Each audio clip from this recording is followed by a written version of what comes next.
My guest today is Lynita Mitchell-Blackwell, and I'm so grateful to have her on the show. She brings her experience and her vulnerability, two very important things that we have in this life, because our experience is what dictates our truth and our lessons and our education. And when we become vulnerable with that experience, people can learn from us. I mean, how beautiful is that when we share our experiences free from judgment? When we do not judge ourselves, it allows us to become vulnerable, to share that education. And that's such a beautiful thing that this podcast does, but really what this episode does. Lynita Mitchell-Blackwell was a lawyer. She was the CEO of many companies where she was putting so much of herself out in the external world, being a parent, being a chauffeur, being a chef, being a wife, and a businesswoman, that it brought her to a point of exhaustion where it almost killed her. Now, we think in our life that this is a pretty normal thing to do, and it is. And especially in many cultures, we teach children that they must take on more than they can handle, as it's someone else's idea of success.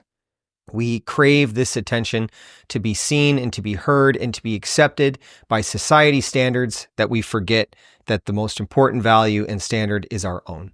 And when we forget that, we can push ourselves to the point of death, which is what happened to Lynita Mitchell-Blackwell. And I think it's such a relevant story to share, because I think our pursuit of success externally from us is so normal within society. That's actually taught within education, when in reality, what Lynita found and what I found and many other podcast guests that I have on this show have found is that the greatest journey and the greatest destination of success that we could all possess is found within. That inner work, that inner journey to unconditional love for self, because it's what alleviates you from what the external world has led you to believe is important. And really, within reality, we must put ourselves first. And I want to talk about that, and I want to normalize that, because it is very important. Self-love is not selfish. It's a requirement. Self-care is a requirement in this life. How can we love another without loving ourselves? And if we don't ask these questions, and more so if we don't practice and learn the answers to these questions, we often can push ourselves to avoid the question altogether. So these podcast episodes and these podcast guests help show you what it means to ask these questions and seek answers. So in this episode, we're going to learn lots of practical tools about self-love, self-care, and we're going to hear it from an individual's experience and a journey. So I hope you enjoy this podcast episode as much as I did having it.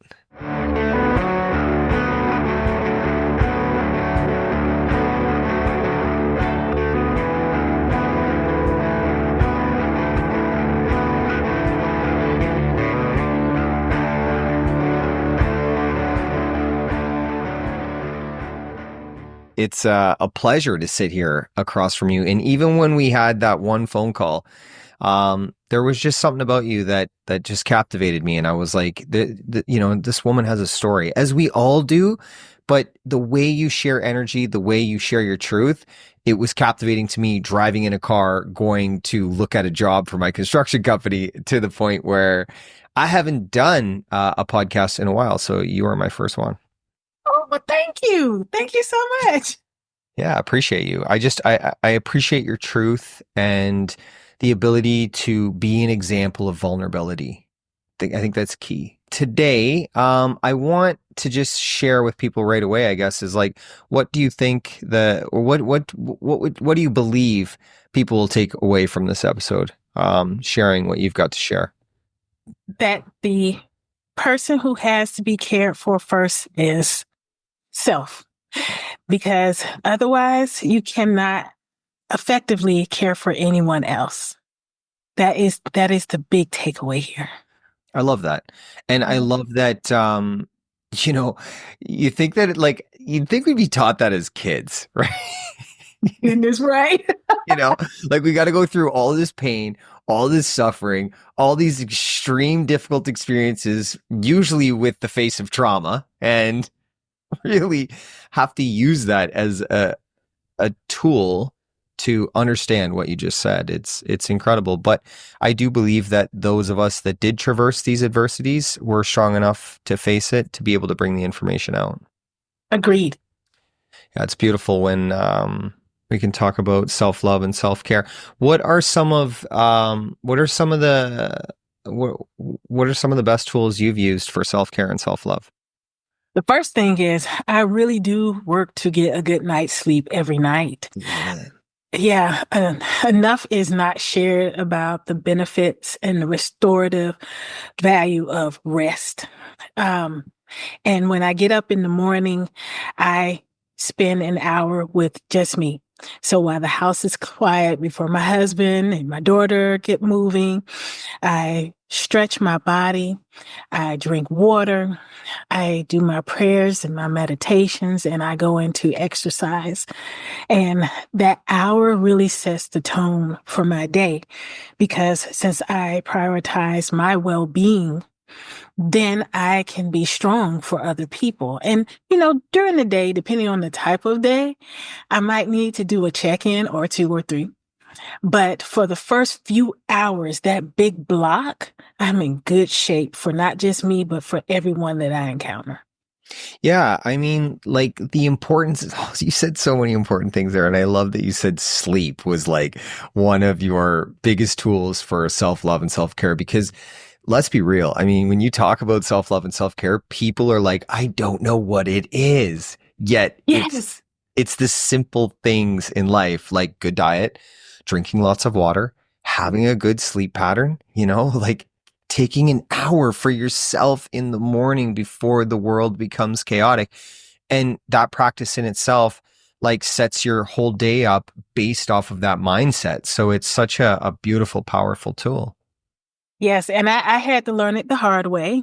I would love to tell everyone that I always had this figured out and that I always follow the rules. But as I shared with you, Justin, I am a recovering applauseaholic. And so I used to go days sometimes without sleeping.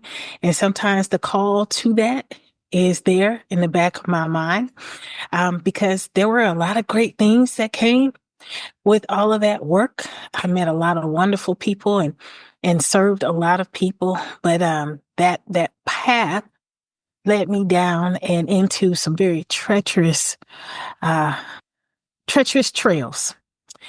And that included some serious health challenges, some serious challenges to my business, to my relationships, both professional as well as personal.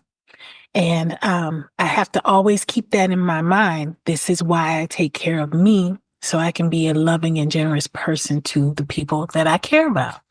Yeah, and again, your truth, your through your truth through your experiences, just by saying what you just said is that we don't have it all figured out. Even myself, a practice is a practice till the end. Every time you reach the peak of a mountain, you're at the base of a new one. So, it's a never ending process till the journey's over. And I think that's the accumulation of the education through our action.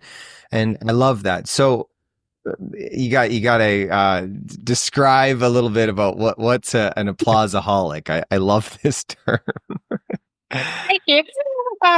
This is a person, and I'm a person, so I'm not pointing fingers, right? This is a person who gets high off of hearing people tell them how great they are, being in front of crowds, and hearing the applause. You're so wonderful. So happy to have you on my team. Goodness, what would we do without you? And that is addictive.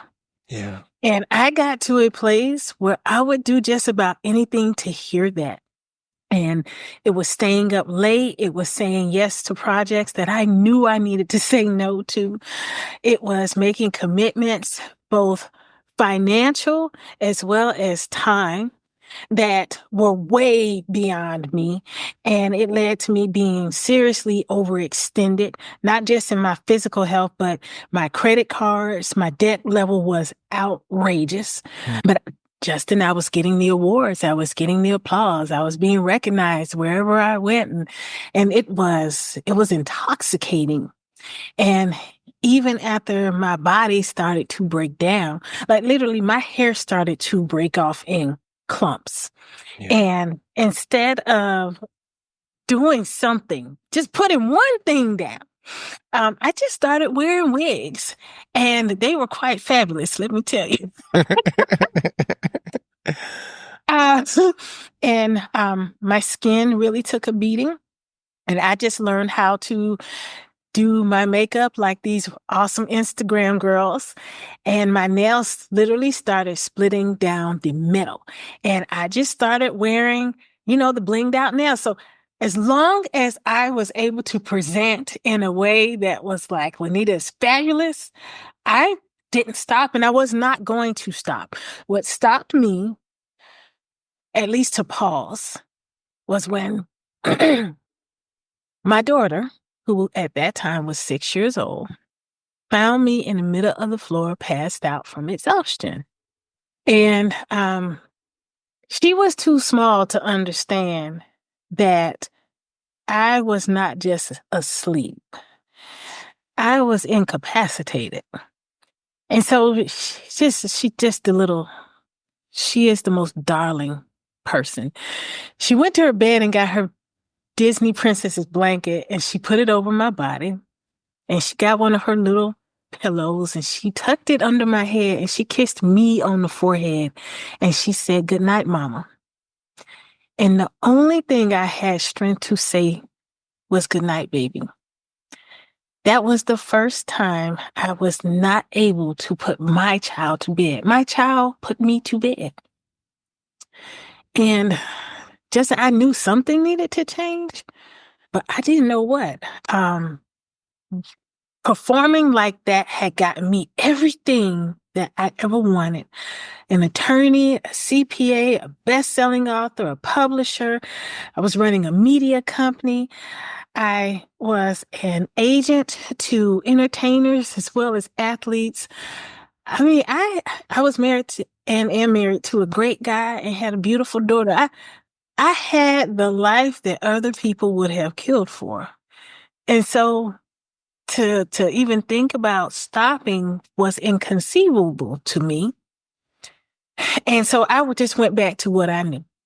I took a little break, and when I say little, I mean maybe about a long weekend, to get myself together, and then I went right back to what I knew. And I did not have another hard stop until my body was just like, that's it. And I started bleeding profusely. And I pray that this is not too graphic, but this is my truth. Bring it. I was bleeding through the Depends diapers, the adult diapers. Yeah. And as a woman, that is horrifying for you to be out in public and all of a sudden you just have blood just running. And so I went to the doctor, and it was many, many tests. Because at first it was, oh, you have fibroids. But, I started having these pains in places where the fibroids they weren't going to account for that. And so it was more tests and more doctors. And I need to really say this. My husband has always had platinum health insurance, no matter where he has worked. And even with that coverage, some months my co-pays exceeded $500. Dang. I said just my co-pays. And so to think that there are people who go through that now without that kind of coverage, it is heartbreaking to me. Right. Whew. But we finally got to stage 4 endometriosis. So I had blown through every warning my body had given, stages 1 through 3. We were at stage 4. And when they went in, they had never seen anything like that before. I had endometriosis, which is the uncontrolled growth of uterine cells outside of the uterus. Mm. It had reached my lungs. And it had created a cement-like substance that had solidified the back wall of my vagina, my colon, and my uterus. So all of it was just stuck. So They weren't even able to do the surgery. Because they did not have the permissions for me to do what needed to be done. That was not just going to be life-changing. Like, if they didn't get that right, I was going to be left possibly with a colostomy bag. That was going to be the best case scenario, but I could die on the table. So they had to close me back up, wake me up, and tell me what happened. I cried. I cried. And then they told me, we're going to have to put you on a series of medications that we actually give cancer patients to try to burn off as much of the endometriosis as possible. So when we go in, we don't have to cut and remove so much. And I've never prayed so much in my life. I was raised in the church, but that experience took me beyond religion to spirituality. Beautiful. And I remember promising the divine that if we came through this, because it's we now, not just me, that I would do a total 360. Like, I would not be the same person. And so 6 months later, they did the surgery, and it was brutal. It was horrible. They said, oh, you should be all right in 6 weeks. It took me 6 months to get back to some semblance of myself. And it took about 3 years before I was normal. And I put that in quotes because I'm talking about getting back to the place of where I could exercise on a regular basis, where my incontinence was not a problem. And I was starting to look and walk like, ooh. But through all dark spaces, there is light. I have learned that when we look at the universe, Justin, and we see so much dark, it is not void. It is empty. But I'm putting that in quotation marks because even in a vacuum, there is density. There is strength. There is power there. And if you harness it, you can come back to be something absolutely unstoppable. And that's what happened with me, because I learned to share my story with people, regardless as to what embarrassment I might have felt at that time. And more people were able to open up and say, that was me. That happened to me. And this is the kind of experience that it crossed every divide: race, religion, gender, creed, ethnicity, geography. Because we were all raised by the same village, believe it or not, by people who loved us and told us, if you work hard, you will be successful and you will live happily ever after. These were our parents, our teachers. We were surrounded by a set of friends and colleagues, and we were all racing for that same finish line. Yeah. And the truth is, it never comes. You're on a hamster wheel, because every time you hit one success, you get there and you're just like, this is it? Where's the feeling? Where's the relief? Where is the I made it? Because then there's something else to achieve. Yeah. And I'm not saying that we shouldn't be ambitious and that we shouldn't be proud of the things that we accomplish. Please don't take that from what I'm saying. That's not what I'm saying. What I'm saying is it can't define who you are to the place where you put your health, your wellness, your relationships, your budgetary constrictions totally to the side because you believe that this is your self-esteem. This is your self-worth. This is how you value yourself. So if you've not won an award that year, if you've not gotten some proclamation telling you that you're amazing, if you have not made a certain amount of money or live in a certain zip code, that you're nothing, and you might as well just roll over. That is a serious problem that we have in our society. Yeah, that's worldwide as well. Like, that's not like you were saying, it's beyond tradition, geography, culture, race, color, language. I mean, it's a human behavior that gets implemented into our psyche as an idea of success.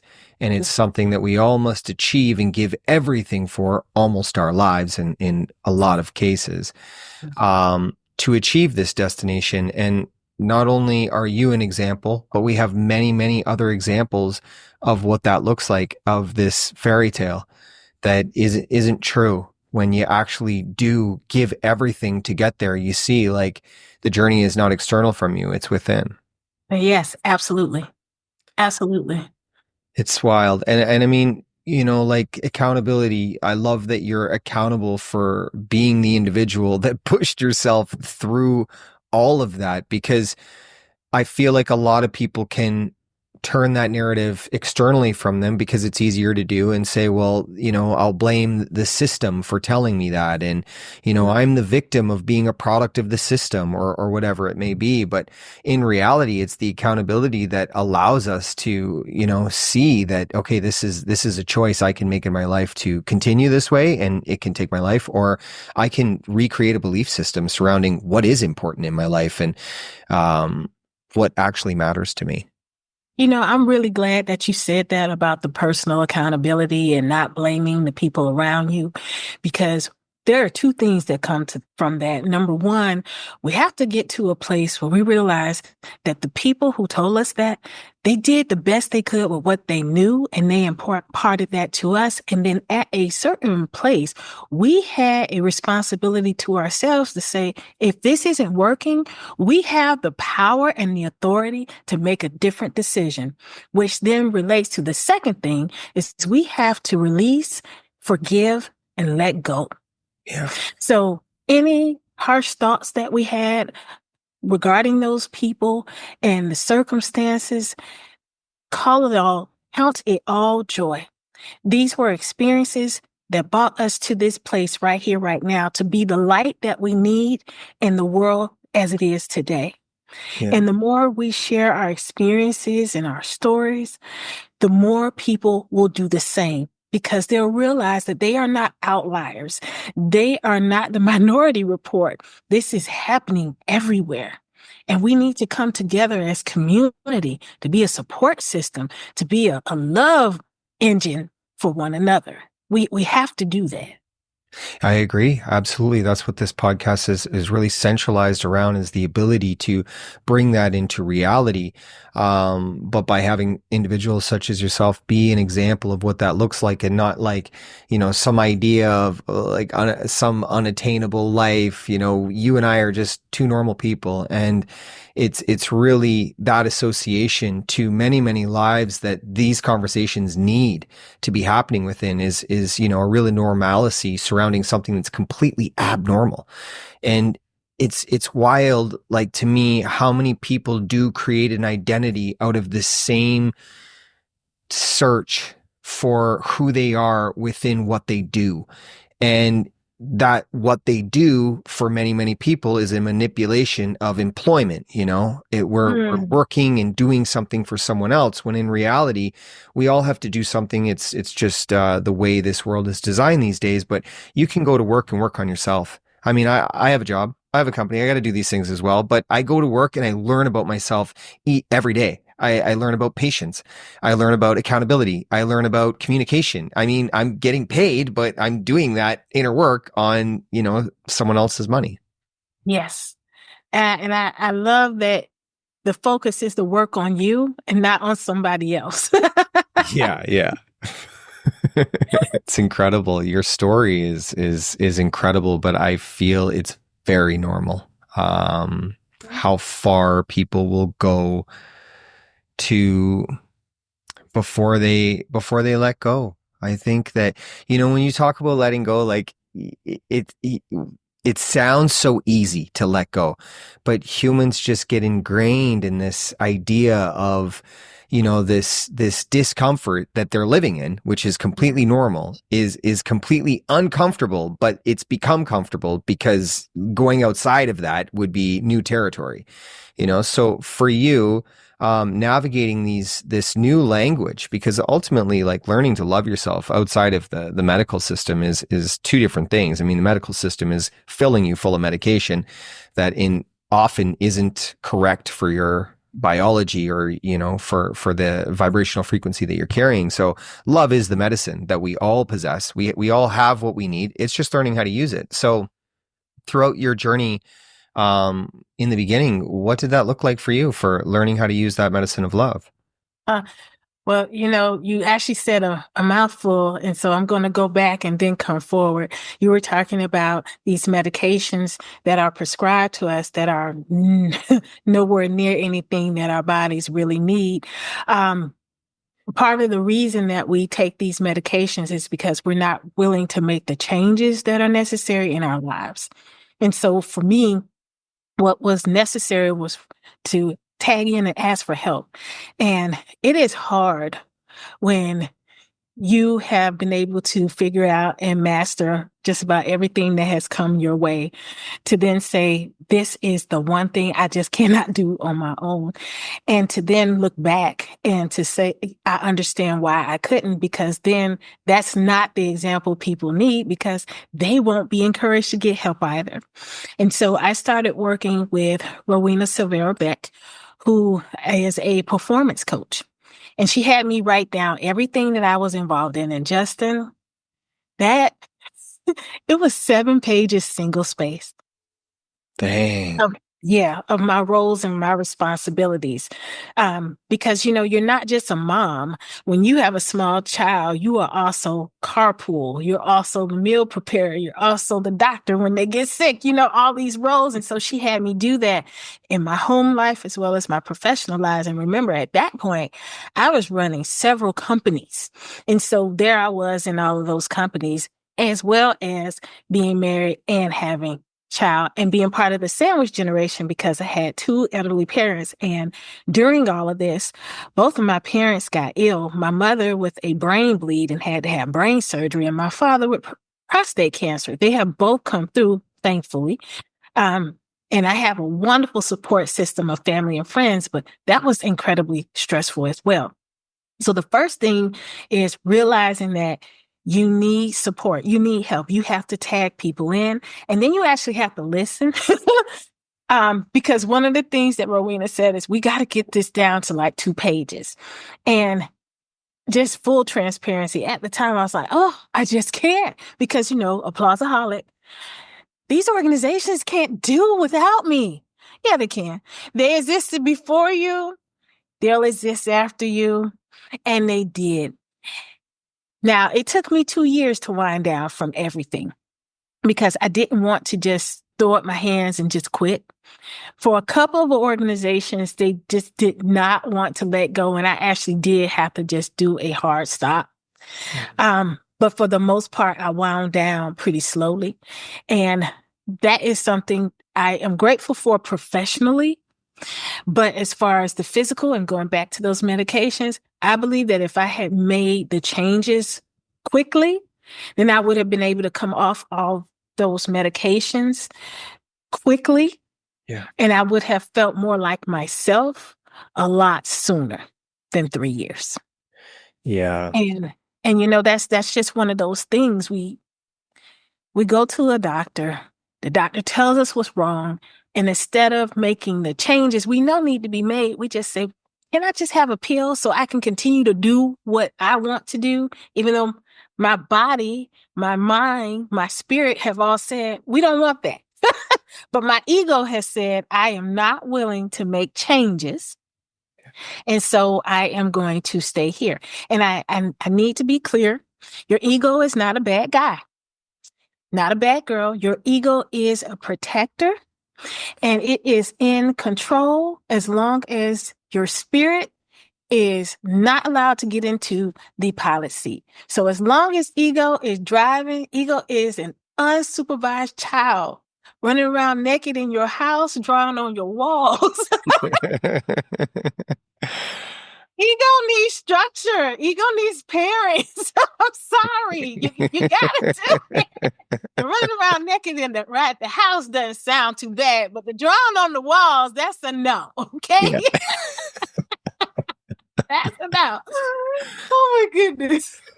For me, I have often used ego. I love how you said that, by the way. I mean, you're bang on. I mean, ego is the thing that tells most people that when the doctor says this is what you need, this is what you need to take, that is the avenue. Like this individual that's wearing this white coat in front of me and has a little piece of white paper on the wall, he has all the answers. Yet the first questions when I walked into his office were not, how much water do you drink?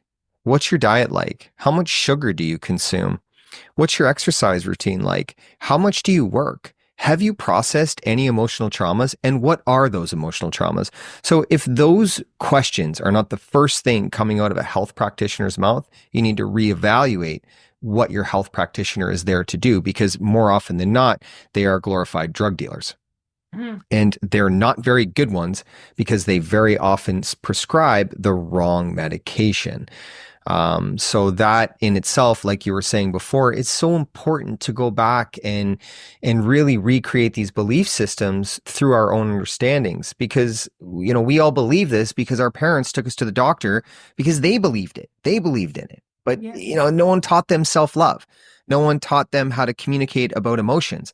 So of course they needed pills to fix that inconsistency with how they were feeling. So those low vibrational frequencies due to sadness, lonely, division, not being seen, not being heard, not being loved, needed to be rectified somehow because nobody gave them the tools and education to do it.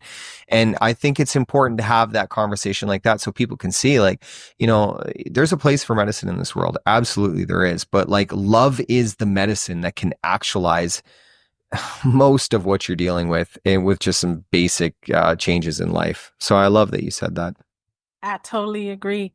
And you know, one of the parts about love, self-love, is a real commitment to silence and being alone. Not lonely, but taking time to be one with self, commune with spirit, with God of your understanding. Because once I started doing that, and I was able to listen to my body, there were a lot of things that Spirit revealed to me that I needed to change about the way that I communicated my wants, my needs, my desires, the way that I structured my day, even the things that I ate. And once I made those changes, and they started small and then they started to pick up, the people that would help support me in that came to me, either through a social media feed or a chance encounter with someone, even like how we met. Yeah. I met Carrie, right? Yeah. I was up early one morning because I was supposed to have a podcast interview and it fell through. And so I did my prayers and my meditations during that time, because, you know, it had fallen through. And then I got a notification that a networking group that's no longer functioning was meeting. I pop on, had never been able to get on prior to. Carrie and I were in the same breakout room and we hit it off. Mm-hmm. And I was never able to get back to that networking group, but it was meant for us to connect. And then she introduced me to you, and now I'm here. Yeah. These are the kinds of things that happen, the blessings that happen when we can take time to go within. Yeah. The stillness, like you say, it is imperative along this journey because, well, it's a requirement simply because it allows you those moments of awareness of self and surrounding, to be open to the synchronicities, because these things happen to people every single day. Yes. Synchronicities, to line them up with connections and with people into this, into that, into everything that they're looking for in life. But if you're closed off and your community that you're surrounded with is not feeling the same way you're feeling, open to receive, then it becomes closed off simply for you as well, just because of your environment, of your community, of your language towards yourself, of your inability to be still. So I love how you said that. Thank you. It's very, very nice. It's really important too for people to understand, like, I like creators of our own reality. All of Yes, us are gods and goddesses. And really, in order to tap into that understanding of what that means, the simple changes of drinking, purified water, like drink clean water. City water is not good for you. It's filled with minerals and that's it's true. acceptable to put fluoride in the water. Why? Because it's good for your teeth. No, because it calcifies your third eye. Like that is a reality. So purified water is an essential piece of ascension or change or evolution or a different feeling, removing toxins from your body.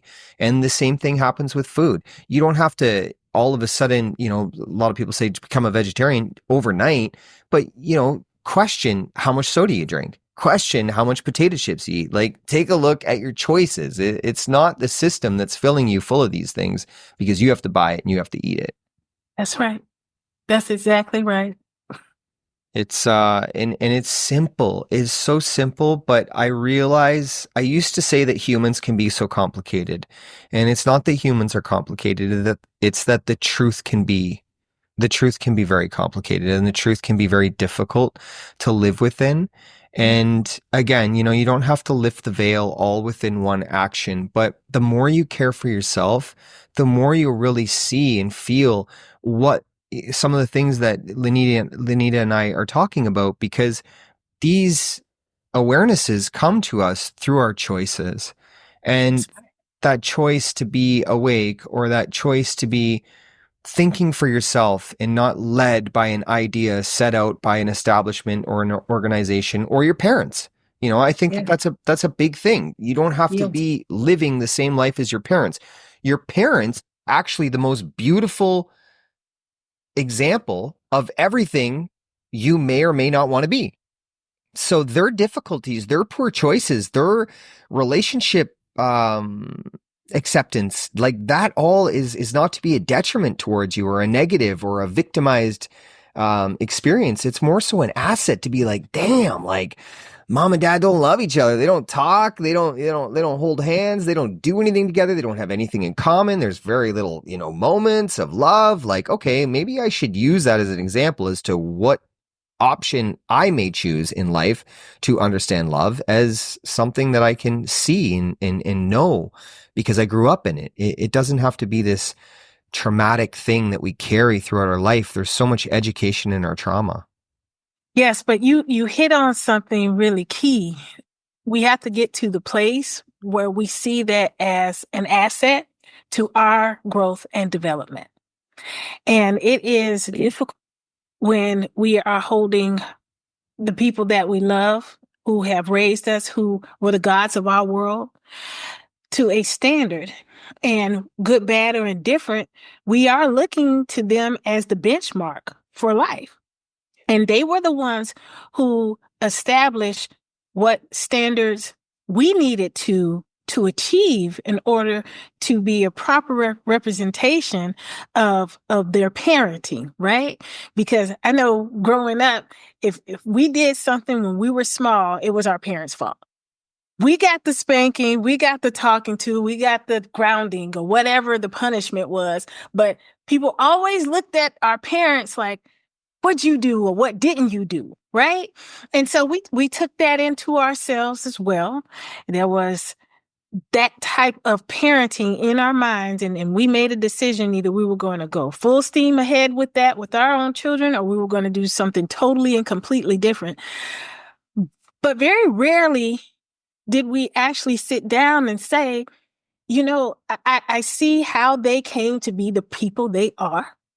And I appreciate the fact that I was able to see it for what it was, with two human beings doing the best they could with what they have. But I have a decision to make, and I have an opportunity to forge a new path.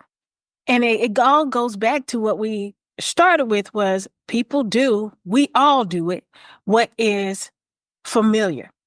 Yeah. And there is comfort in the familiar. Even though it's not simple, it's not sweet, it's not easy, but there is comfort there, and we will stay in that spot as long as we can. And unless or until life does something, the universe does something beautiful. And a lot of times it does look and feel horrible at the time to push us out of that so that we can make a different choice, so we can look at things differently. But you do have to have a certain level of emotional and spiritual intelligence to look at those types of situations with love. Yeah. And in forgiving someone else, you first have to forgive self. I have learned that as well. You're absolutely right.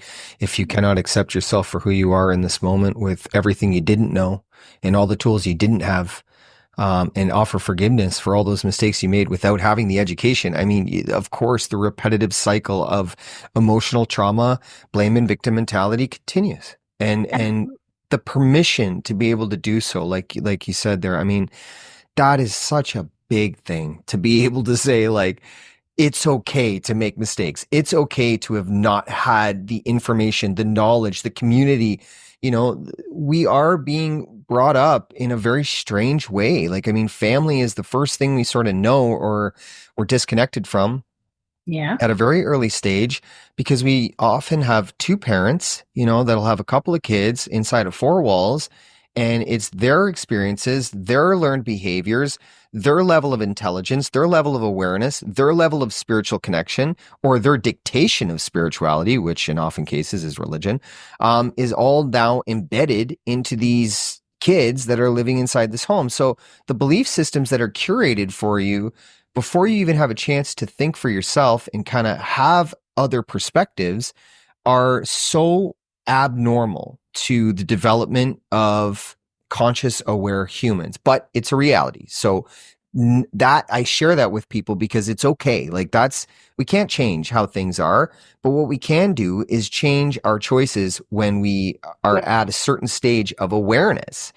And I always look to the indigenous to teach me many beautiful philosophies, many beautiful ways of life. But, you know, you look all over the world, like Africa, Mexico, Australia, Brazil, Peru, here in Canada.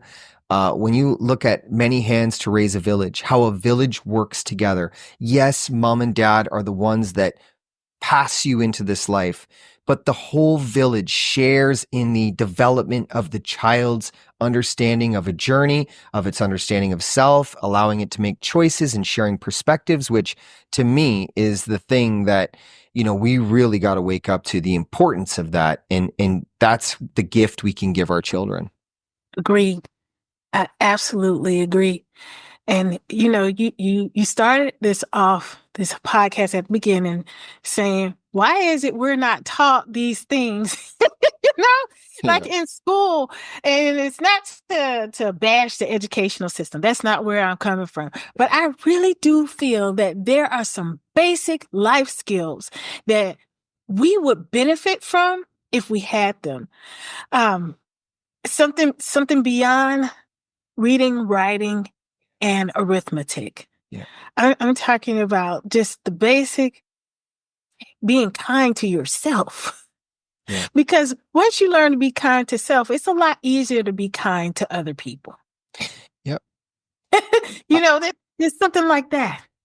I agree. No, 100%. My mind is completely focused. I have a name for it. It is called Schools of Consciousness.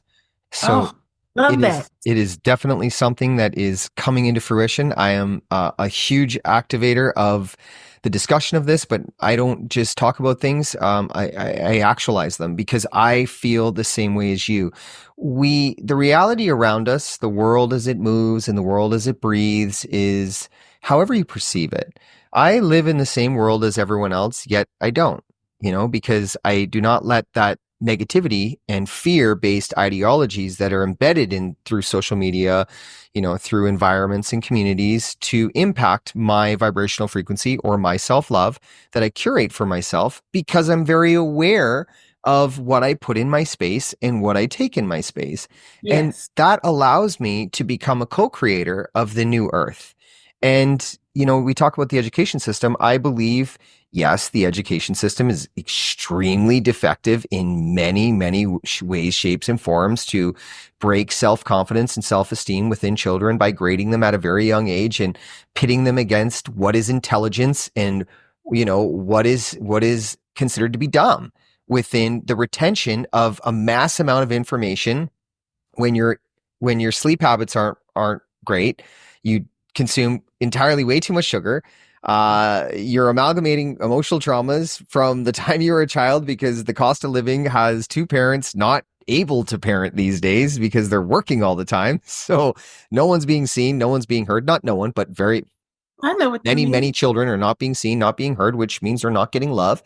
And, we're sending these children to school for 8 hours to think that, that they're going to learn something that's of value. It's like you're making employees. You're not teaching them life skills that are going to have them be sovereign and happy and able to make conscious decisions, to know who they are before they choose what they want to do. You don't, that system doesn't really benefit that kind of thought process, but that's okay. Because if we can create an alternative, which we absolutely have the ability to do, because the power has always been with the people, and we can have these conversations and we can take back that power in our life by making these simple changes within our life to grow more into our spiritual connection. And spirituality is just love.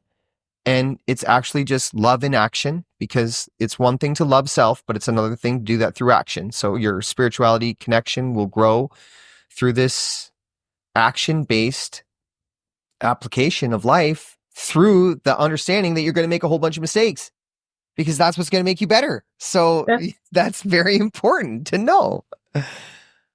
That's right. Right? And yeah, and when you said that's okay, that resonated. I felt that right here in my heart space, because even if for whatever reason a person does not have the opportunity to participate in one of these alternative methods of education that I know you're birthing into the world, they will still have an opportunity to make a different choice, just like we did. Because we were raised in those structures. We were educated in those structures. And there was a hard reset, but it happened. And now we're here. Yeah. And the tool that both you and I use, that is the most powerful tool that we all possess, that even a child that is not having the ability to come out of the systematic way of life, is using your voice to be able to voice that truth and say, I'm not well. And it's not just me that's not well. A lot of my classmates are not well, and we're learning how to pretend to be okay when we know we're not.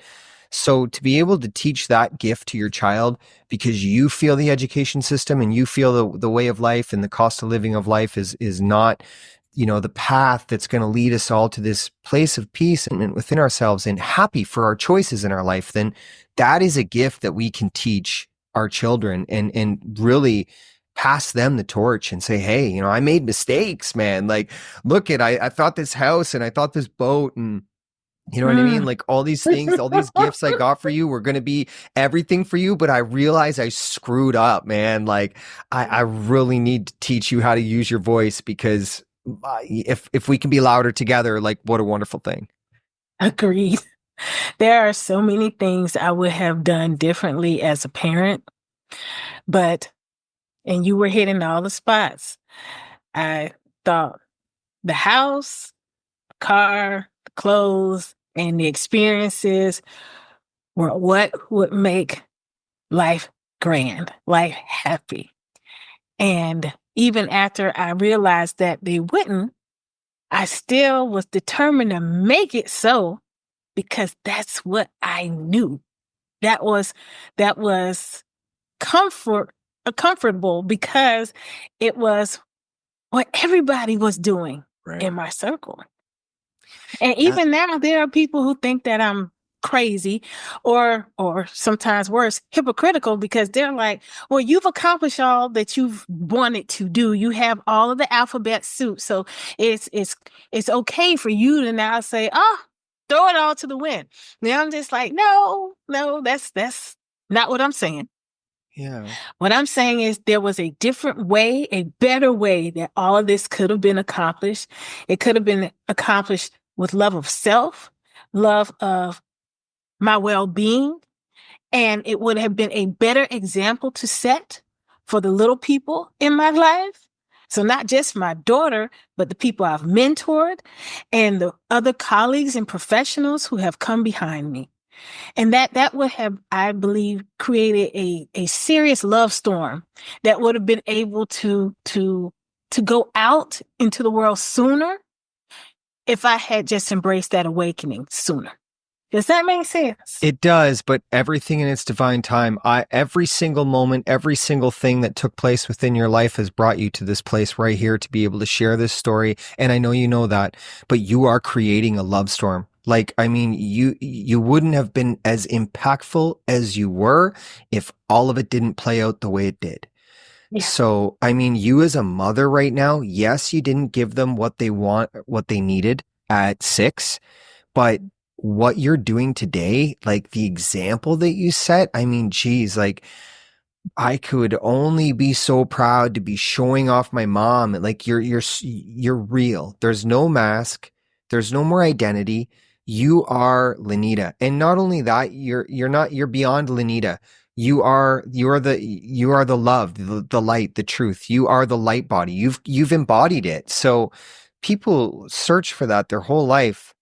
And here you are, you found it and you're able to share it with me and anyone who listens to this podcast. I think like you have hit a milestone of success that can only be done through inner work, through an immense amount of mistakes, an immense amount of difficulty. And, the people that are around you and that get to know you are better for that. So I appreciate you so much for your truth and for your journey and for your strength. I mean, thank you for sharing as raw as you did too. There's so much power in that because, the vulnerability that you accessed with that, it needs to be said. I mean, because it's true. It happened. And I think it really allows people to get inside your shoes and get inside your heart because there's a lot of kids that are being led to believe in certain cultures that is the way. So, you're an example of there being another way. Thank you. Thank you so much. I appreciate you so much for today, Lynita. How do people get in touch with you? You got anything written? Like you got books? What do you got for us? All of the above. The best way to reach me is my website, which is my name, LynitaMitchell-Blackwell.com, LYNITA. And from there, you can purchase one of my 6, soon to be 7 books. Connect with me on social media, join my email list, mix it up with one of my retreats. And let's just get connected. Let's share the love. I love it. I'll put all the contact information below and I want to bring you back on and then we're going to talk about the books. We're going to talk about the retreat. Let's talk a little bit more about the applications, about what life looks like after all of the difficulty. I think that's really important for people to hear that. And you've just got a beautiful way of sharing your gift. So I would love to have you back on in a couple months and let's dive into the books and we can get people more of an avenue to understand, there's more experience within what you do. So I appreciate you. Thank you. Thank you. Thank you so much, Justin. As always, I just want to say thank you so much for joining in on these episodes and listening to people's experiences so that we can ultimately learn from each other. I mean, this is the best method of education is what we grow through. So it's practical results shared with each other. Real Talk for an Unreal World is on not only YouTube, but Spotify, all podcast platforms for that matter, TikTok, Facebook, and Instagram. And I try to be more relevant these days with lives. So I'll do a lot of lives where I discuss certain topics or something I'm feeling, and I encourage people to come on and, share what they're feeling as well, or share perspectives. It really opens it up to more of a community. And this is what I'm trying to create is a community. So I find that when I'm doing the lives, it allows people to come in and bring what they're feeling and their questions to share with me. So even if I'm talking about a topic, you can ask me anything. And I think that's important. I never really had a teacher or anyone along my journey that I could bounce questions off, which is why I'm so grateful when people bring their experiences to this show, because it allows you to learn from other people and it allows you to see that vulnerability, truth, and authenticity, what that looks like. That we really don't have to fear judgment because there's a community of people out there that will accept us for who we are. We all have a story, right? We're just learning how to share it and what that looks like. And ultimately, when you start learning these things and you start practicing these behaviors, you're really learning how to love yourself because you show up for yourself and you fear no judgment, which is a big part of what I do and why I do it. So I just wanted to throw that out there and really offer that avenue to people to check out the social links and please get involved. Bring whatever you have to the table. I'm really here to help you ascend through fear, alchemizing it using love. Because love is the medicine that we all possess. We just have to learn how to use it. And to do that, connection is the key. So much love. Appreciate you as always for being here with me and being on this journey. And please check out the other podcast episodes for lots more information, or send me a message on social media and let me know an episode that you'd like me to do or talk about. So we can keep it kind of inclusive, Let's make this more intimate and interactive. Much love.